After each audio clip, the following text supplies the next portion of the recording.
Ja byłam wtedy po maturze, byłam na pierwszym roku medycyny i odbyły się te wypadki, co były i wszyscy zaczęli wyjeżdżać, nie wszyscy do Izraela, ale wszyscy Żydzi zaczęli uciekać z Polski po prostu. No i moja mama, ja miałam tylko mamę, bo rodzice byli rozwiedzeni i mama zdecydowała, że chce przyjechać do Izraela do swojego brata, który był tutaj. No, on nam przysłał pieniądze, on nam pomógł i myśmy po prostu uciekli. No, ja nie wiem jak to nazwać. No, mama dostała wszystkie pozwolenia, ale właściwie przed tatą to mama się bała, że tata nas zatrzyma, że mnie może jeszcze zatrzymać. Że nie będzie chciał się zgodzić, żebym ja wyjechała, bo tata był bardzo wielki komunista i został w Polsce. No to przecież mama się szybko spakowała i do pociągu, jak to się mówi, do pociągu do Wiednia. Ale pani rodzice już byli rozwiedzeni przed tym Nie, decyzją? oni się rozwiedli dlatego, że mama chciała wyjechać właściwie, bo tak to mama by się chyba nie rozwiodła. A dlatego, że mama chciała wyjechać, to musiała być rozwiedzona i ja musiałam należeć do mamy. Znaczy, żebym ja była pod wychowaniem mamy, a nie taty, bo wtedy to naprawdę mogłabym Polski nie móc opuścić. Ale pani tata nie chciał opuścić Polski, nawet ceną rozdzielenia rodziny? Nie chciał opuścić Polski. Nie. Miał dobrą funkcję i tata pracował, a akurat tatę z pracy nie wyrzucili. Mój tata był może chyba jedynym z Żydów, których nie wyrzucili. Tata pracował w Łodzi na ulicy Łąkowej w filmie fabularnym i był bardzo znany i bardzo go lubili i jego akurat z pracy nie wyrzucili. Także tata by nigdy w życiu nie opuścił Polski.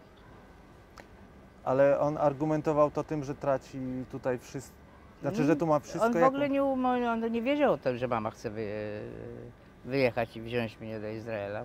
Oni nie rozmawiali po prostu ze sobą, a ja oczywiście tego nie powiedziałam. Wiedziałam, że mi nie wolno to powiedzieć. A pamięta pani ten moment, kiedy się pani dowiedziała właśnie, że pani z mamą wyjedzie? To ja wiedziałam, że mama chce wyjechać. To mama powiedziała, słuchaj, wyjeżdżamy. Wujek przyśle pieniądze i my się spakujemy. Kupimy to, co potrzebujemy i zapakujemy się i pojedziemy. Ja nawet nie przypuszczałam, że mogę powiedzieć nie, czy zostać. To, co mama powiedziała, to było święte. Tak byliśmy wychowani w tamtych czasach. Zupełnie na odwrót niż nasze dzieci teraz.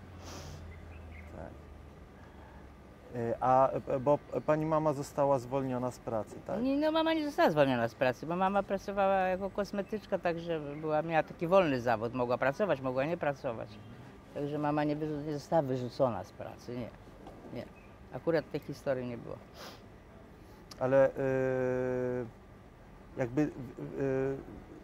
Ale chyba dla mojej przyszłości mama chciała, żebyśmy wyjechali, bo to nie było co tak szukać, jak wszyscy w Polsce.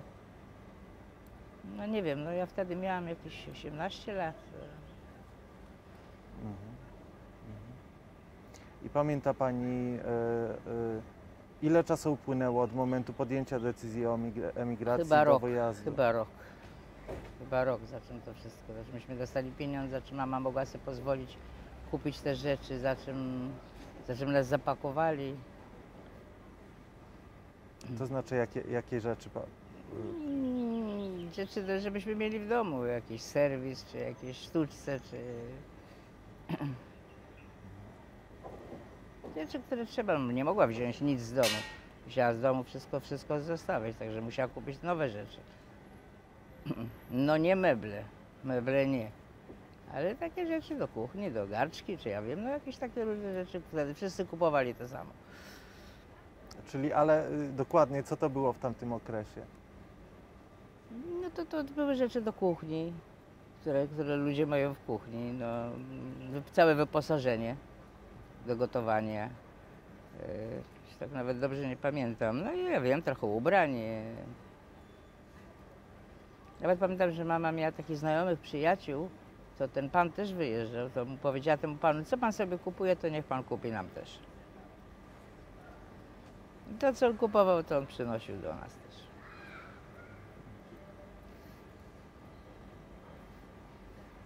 A jeśli chodzi o pani znajomych, pani szkolnych znajomych? Ja chodziłem do polskiej szkoły, ja nie chodziłem do żydowskiej szkoły. To mama powiedziała, ty nic nie mów, bo możemy mieć problemy, mogą nas zatrzymać. Także w szkole u mnie nikt nie wiedział, nawet co mnie do dzisiaj serce boli, moja najlepsza koleżanka, z którą siedziałam razem w tej samej ławce, nie wiedziała, że ja będę emigrować do Izraela. Ona nie wiedziała o tym, ja nie powiedziałam nikomu. A potem po wyjeździe nawiązała pani jakiś kontakt Po wyjeździe to minęło parę lat. To nie tak, że tak, to tak. To najpierw napisałam list do ojca. Jak już wchodziłam do pociągu. Już wtedy wiedziałam, za czym ten list dojdzie, to ja już będę w Wiedniu, a tamto już nie może mi nic zrobić. To napisałam list do ojca, no to potem zadzwoniłam do niego. No i żeśmy się za każdym razem umawiali, że on przyjedzie do Wiednia. Nie można było wtedy przyjechać do Polski przecież. Żeśmy się umawiali, że się w Wiedniu spotkamy, no i niestety nie spotkaliśmy się do końca jego życia, nie spotkaliśmy się. A z tą koleżanką to minęło chyba z jakieś 10 czy 15 lat, jak już się otworzyły granice między państwem Izrael a Polską i ja przyjechałam do Polski, to wtedy ją odszukałam, tą moją najlepszą koleżankę. Tak. Teraz jesteśmy w kontakcie. Wtedy jej wytłumaczyłam. I jak ona zareagowała? Ona się domyślała? Ona nie wiedziała, co się ze mną stało. No może się trochę domyślała, bo ja po prostu chodziłam wtedy z jej mężem. Jak ja wyjechałam, to on zaczął chodzić z nią i oni się tak chyba domyślali, że ja musiałam wyjechać w końcu do Izraela, bo co się mogło ze mną stać.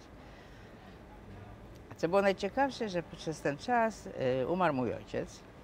I mój ojciec miał kolegę we Wiedniu. I jak on umierał, to powiedział tym ludziom, co byli koło niego, zdążył podać numer telefonu do tego pana i powiedział, ja chcę, żeby moja córka się o tym dowiedziała. On nie chciał powiedzieć, gdzie ja jestem, też się bał. Nie chciał powiedzieć, że ma córkę w Izraelu. Absolutnie nie. I dał temu panu numer telefonu, żeby ten pan zadzwonił do kolegi i ten kolega mnie zawiadomi. I tak to było. Kolega został zawiadomiony i ja dostałam telefon do domu, telefon czy telegram, ja już w tej chwili nie pamiętam, żeby mnie zawiadomiono, że ojciec umarł. No i wtedy moja mama powiedziała, słuchaj, ty masz jednego ojca i to był twój ojciec, ty musisz pojechać do Polski i go pogrzebać. Dobrze, jak umarł, no to co, wsadzili go do lodówki i wtedy ten pan powiedział, że ja jestem w Izraelu. No i cały film polski czekał, żebym ja przyjechała, żeby zrobić ojcu pogrzeb. No ja przyjechałam do Wiednia, nie było stosunków między Polską a Izraelem, ja poszłam do polskiego konsulatu. Siedziałam tam może 10 godzin z konsulem i on nie chciał mi dać, było tam chyba też ze 100 osób. Każdy chciał wjechać na pogrzeb, jakiejś babci, jakiegoś wujka. Nikt nie dostał pozwolenia. Ja siedziałam z tym panem konsulem i mówiłam i on do mnie nie, ja do niego tak. No i ja po prostu też prosiłam tego kolegę ojca z Wiednia, żeby wydobył mi, ojciec umarł w Łodzi, w szpitalu imienia Barlickiego. I ja dostałam ze szpitala taką kartkę, akt zgonu ojca. I ja miałam to przy sobie. Co ten pan konsul, jak się spytał, skąd ja mam wiedzieć, czy pani nie kłamie, to ja mówię, ja mam akt zgonu ojca. To on mówi, a skąd ja mam wiedzieć, że to nie jest, że to jest nie coś podrobionego? To ja mówię, ja myślę, że ten szpital barlicki akurat jest pod praktoratem Akademii Medycznej w Łodzi, w której ja byłam. Ja myślę, że taki szpital chyba nie robi takich rzeczy. No więc jemu się znudziło siedzieć ze mną i powiedział, niech pani przyjdzie następnego dnia rano, ja dam pani wizę. No i dał mi wizę. Na tydzień czasu wjechałam do Polski, żeby pogrzebać ojca. I jak wtedy pani odebrała Polskę? Ja pojechałam, też dostałam adres do koleżanki. Odebrałam bardzo dobrze, bo mnie film polski bardzo dobrze przyjął. Czekał na mnie na lotnisku szofer mojego ojca i boss mojego ojca, jego szef. I bardzo mnie ładnie przyjęli. I był problem, gdzie go pochować. To żydowski szpital był, cmentarz był, zdaje się, zamknięty. I potem był jeszcze cmentarz był zamknięty żydowski, a potem był komunalny cmentarz, gdzie trzeba było czekać więcej niż tydzień, żeby dostać miejsca. No ja nie mogłam, bo miałam tylko tydzień czasu. To go w końcu pochowam na katolickim cmentarzu i prosiłam, żeby nie postawiono krzyża. I potem chciałam przedłużyć sobie, żeby jeszcze właśnie odszukać tą moją koleżankę i poszukać trochę kolegów, koleżanek, tych co zostawiłam. To jak poszłam o przedłużenie wizy, to powiedzieli mi: nie, pani przyjechała na tydzień, zrobiła pani to, co pani miała zrobić, teraz proszę opuścić państwo. No i tak, chciałam wrócić do Izraela z powrotem. To było wtedy, ale potem to już było łatwo, jak się otworzyły granice.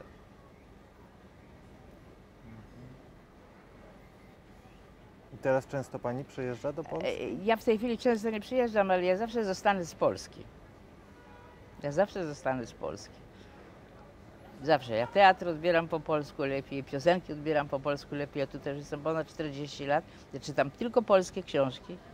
Ja nie czytam w ogóle książek po hebrajsku, chociaż gazety i uczyłam się tutaj na uniwersytecie, ale to nigdy nie będzie moim językiem i zawsze moim językiem będzie polski. Ja zawsze będę z Polski i to wszyscy, co ze mną mówią, to odczuwają. I my tutaj chyba wszyscy zawsze zostaniemy z Polski, bo to niestety tam, gdzie się Pan urodził, to jest Pana takie w sercu. No ale właśnie z Polski.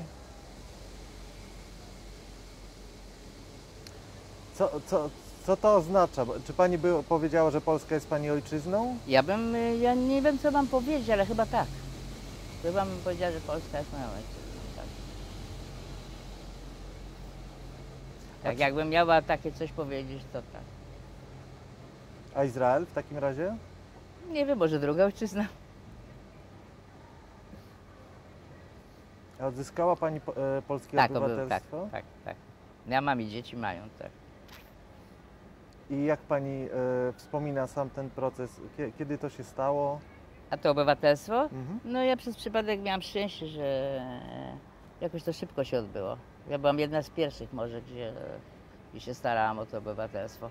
Ale potem dla dzieci starał się mój mąż, to już było trudniej, ale on był w Polsce wtedy, to on przez Polskę to zrobił. To obywatelstwo. Ja dokładnie nie wiem jak, bo to jest całe opowiadanie, ale on już jakoś, znaczy przez Polskę dostał te wszystkie dokumenty, a potem tutaj myśmy chodzili do ambasady i to załatwiali tutaj w Izraelu. Ale my sami osobiście żeśmy dostali dosyć szybko i dosyć łatwo to obywatelstwo polskie. Ale naprawdę byliśmy jedni z pierwszych, bo potem to już były kłopoty. Już koleżanki brały adwokatów i jakieś różne cuda się odbywały, których ja nie mam pojęcia, na moje szczęście.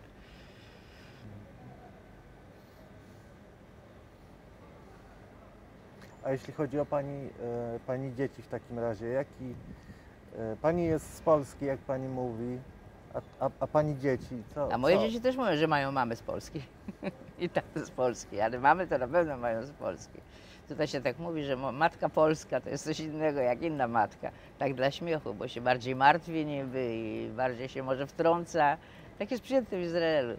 Nie wiem dlaczego, ale tak jest przyjęte. Jest taki zwrot, mówi się ima poleni ja, polska matka. Tak jak moja matka z jakiegoś innego państwa nie martwiła się o dzieci, ale nie wiem dlaczego, ale tak się mówi. I dzieci mówią, że też mają matkę z Polski, a potem jak coś robią i mówią to o sobie, o siebie, że oni też są z Polski właściwie. Czyli tak jak pani mówi, ta matka z Polski w Izraelu, co to oznacza? Jaki typ osobowości? No to właśnie taki, że się martwi bez przerwy i że musi wszystko wiedzieć i że może rządzić bardziej tymi dziećmi i te dzieci muszą bardziej słuchać. Że takim nie robią to, co chcą. To trzeba wiedzieć, jak to zrobić. To trzeba być po prostu z Polski. I pani taka jest? No tak, chyba tak. Chyba tak. Chyba tak. A jak pani mama się tutaj, jak pani i pani mama? Było z takimi koszami ciężkimi, z tym całym ekwipunkiem, co potrzeba do kosmetyki miała, bo tutaj nie było takich punktów i też nie wiedziała. To tam, gdzie ją zamawiali, to tam jeździła autobusami. A ja dostałam się na Ulpan I potem był taki kurs przygotowawczy. Chciałam się strasznie dostać na medycynę z powrotem. No ale musiałam zdawać egzamin. Była wiadomo, że ja tego egzaminu nie mogę zdać, bo nie znam hebrajskiego.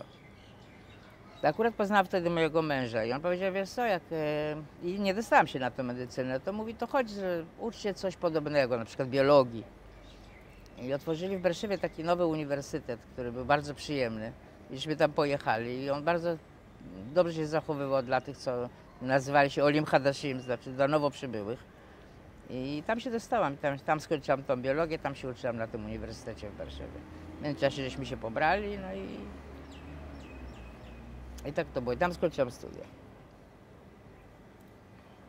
A mama pracowała do ostatniej chwili, do kiedy mogła. Potem dostała raka, umarła na raka, ale to już inne opowiadanie. Czyli pani przed przyjazdem coś wiedziała o Izraelu? Jakoś się z nim utożsamiała? Ja wiedziałam o Izraelu, bo ja przed przyjazdem tutaj na stałe byłam tutaj 2 razy jako turystka. Tak. Byłam tutaj 2 razy, mój wujek się bardzo postarał, bo bardzo kochał tę swoją siostrę, czyli moją mamę. I 2 razy nas tutaj przyciągnął jako turyści. Gdzieśmy tutaj byli po parę miesięcy nawet. Nawet drugi raz, jak żeśmy tutaj byli, to mama chciała, żebym ja została. Ona by wróciła, ja żebym została i ona by potem przyjechała. Ja nie chciałam zostać. Akurat wtedy nie chciałam zostać. Ja zawsze chciałam wrócić do Polski. Nie zostałam, pojechałam razem z nią. A pani wujek jak się tutaj znalazł? Mój wujek to się znalazł tutaj jeszcze chyba zaraz, albo jak się zaczęła wojna, ja już tego nie pamiętam, ale bardzo dużo czasu. Już tutaj był latami. Ja myślę, że albo zaraz po wojnie, albo podczas wojny tutaj uciekł. Coś takiego to było wtedy. A jeśli chodzi o sam marzec i pani była studentką Ja byłam wtedy studentką, tak. Akademii Medycznej, tak? Tak. A czy brała pani udział w tych protestach studenckich w jakikolwiek sposób? No nie brałam udziału w protestach studenckich, bo studenci byli przeciwko Izraelowi. To ja nie byłam brać w takim czymś udział, ale byli u mnie moi koledzy i moi przyjaciele, którzy byli za Izraelem, Polacy. Którzy byli za Izraelem, bo znali mnie i wiedzieli, co się dzieje i mieli coś innego słyszeli niż to, co inni słyszeli. I pamiętam, była demonstracja, akurat żeśmy siedzieli u nas na balkonie i na ulicy była demonstracja i tam na dole szli właśnie ci studenci, krzyczeli Egipt, Egipt, a moi przyjaciele z mojego balkonu krzyczeli Izrael, Izrael. To znaczy Taka, w trakcie wojny podczas wojny sześciodniowej, tak. Tak.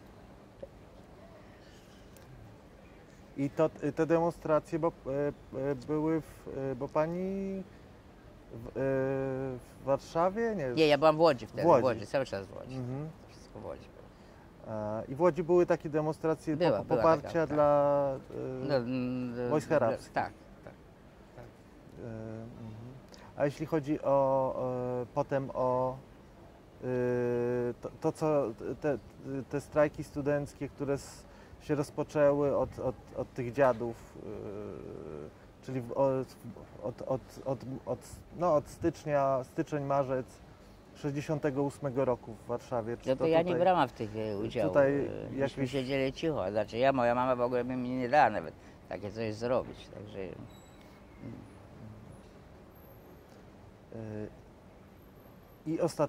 Czyli ostatecznie kiedy panie wyjeżdżają? Ja przyjechałam do Izraela w marcu 21 marca 68 roku. Ale decyzję o wyjeździe... Tylko mamy była. No może ja bym też zadecydowała, gdybym tej mamy nie miała w końcu wyjechać z Izraela, bo by mnie na pewno koledzy przekonali, ci co jechali. Ale kiedy mama postanowiła? Mama postanowiła zaraz po wojnie sześciodniowej, tak. Zaraz po wojnie sześciodniowej. Wiedziała, to już nie ma sensu. Jak zaczęli wyrzucać wszystkich ludzi z pracy i mama wiedziała, co się dzieje dookoła. Ona miała oczy inaczej otwarte. Ja byłam młoda dziewczynka i tak mnie specjalnie nic nie interesowało. Ale mamę to interesowało. Inaczej się patrzyła niż ja. Albo ja byłam za młoda. Nie wiem, co powiedzieć. W każdym razie ja nie byłam w tym środowisku żydowskim. Tam to jakoś inaczej się odbierało. Tak, ja wprawdzie chodziłam z chłopcem, który był w tym środowisku. No i jego rodzice też nie opuścili Polski razem z nami. Znaczy ja nawet opuściłam Polskę przed nim.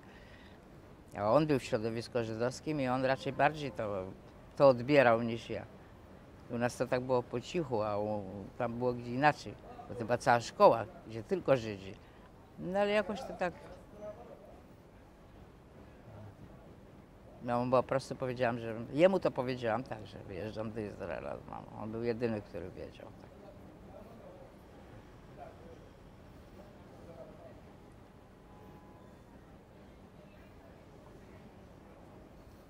A pani zdaniem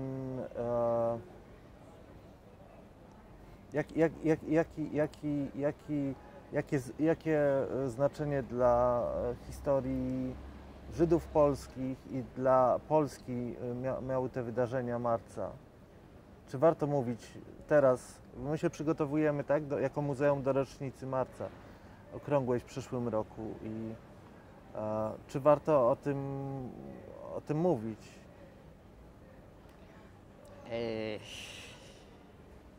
Ja nie wiem, co pan ma na myśli, że co się pan pyta, ale co pan się pyta, gdyby to się nie stało, co by było dzisiaj w Polsce? Nie. Chodzi mi o to, że tak zresztą jak tutaj słyszę, tak, że tutaj część uczestników tego, tak słyszałem, że na przykład o tych wydarzeniach marcowych i o tej wygnaniu z Polski w zasadzie się tutaj nie mówi. No bo już państwo wszyscy wiedzą o tym, tak? Tak, nie, to wie pan, to tak wygląda, że już minęło tyle lat, jak pana coś boli, jak minie rok, 2, 3, to jeszcze boli, ale jak mija 50, 60 lat dla niektórych, to już się prawie o tym zapomina, że takie coś było. To znaczy, to się nigdy nie zapomina, ale to mniej boli. Bo są ludzie, którzy są bardzo zadowoleni, tak? Zadowoleni, że wyjechali z Polski i inaczej sobie życie ułożyli. Oni nie wiedzą, co by było, gdyby zostali w Polsce. Żaden z nas tego nie wie, co by było. Tego ja nie wiem, tego Polska nie wie i nikt z nas tego nie wie.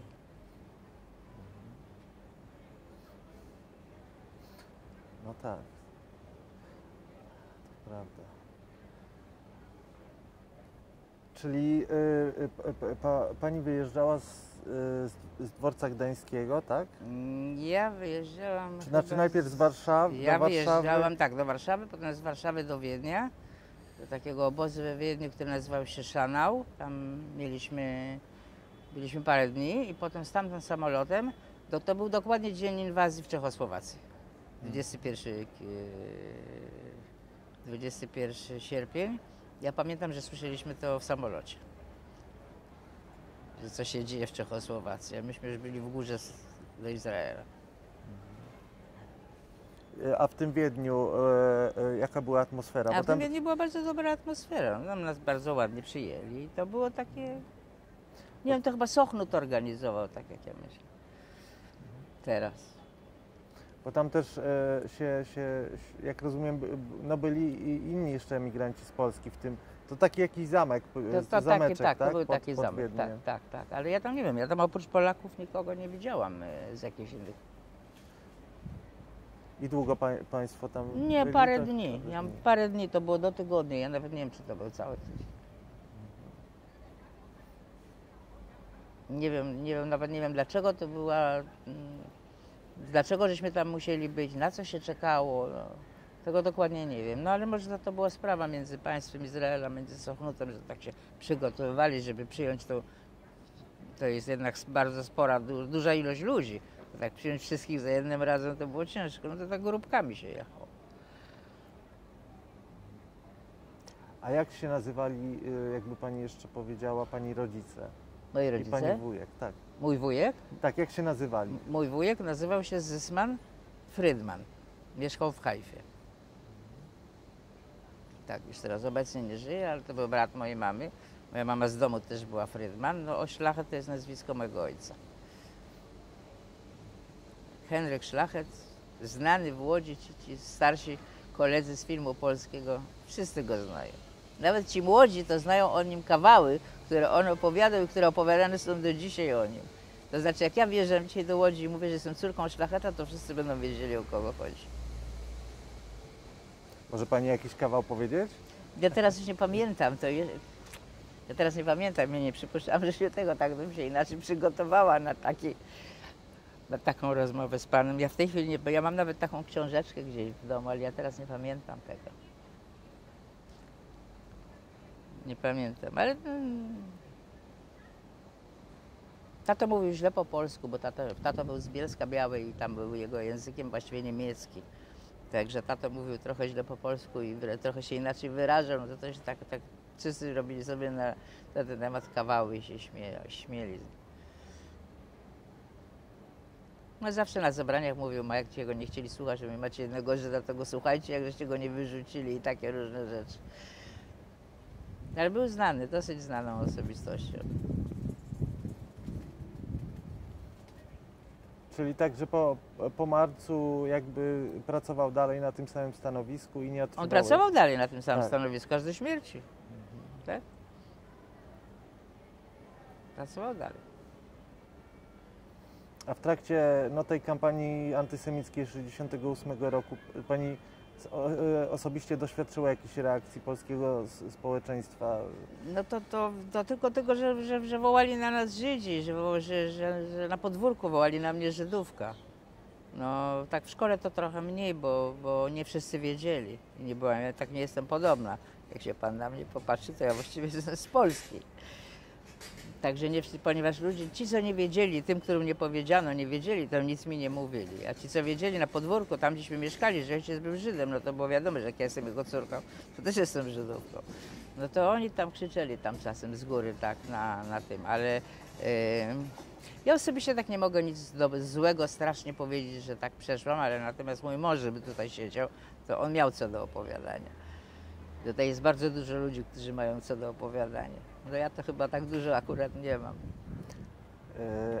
Nie, Dlatego panu powiedziałem, jak ja zacznę z panem ten wywiad, to ja nie wiem nawet co tak strasznie powiedzieć, bo ja tak strasznie nie przeżywałam tego, jak inni to przeżyli.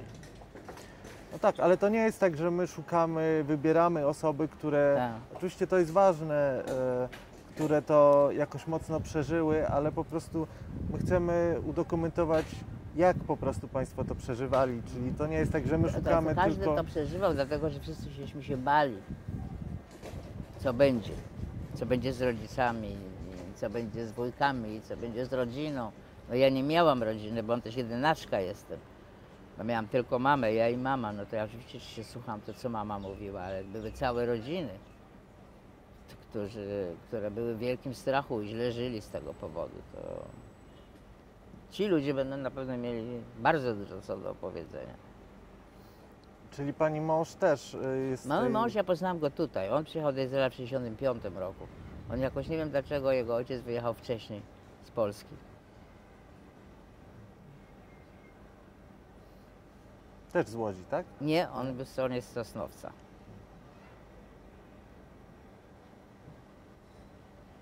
A Pani dzieci przyjeżdżają do Polski? Moje dzieci nie przyjeżdżają do Polski, no nie dlatego, że nie chcą przyjeżdżać do Polski, no przede wszystkim byli z nami. Jak byli mali, to myśmy jeździli do Polski, to dzieci jeździli razem z nami, a teraz nie przyjeżdżają, bo nie mają tak czasu. No ten mój duży syn to ma 4 dzieci i ciężko mu jest w ogóle wyjechać za granicę teraz. Córka była niedawno akurat z mężem, no i ten mały też był, 3 dzieci mam, tak. Także no tak często nie, ale byli w Polsce. Nie mogę powiedzieć, że nie byli.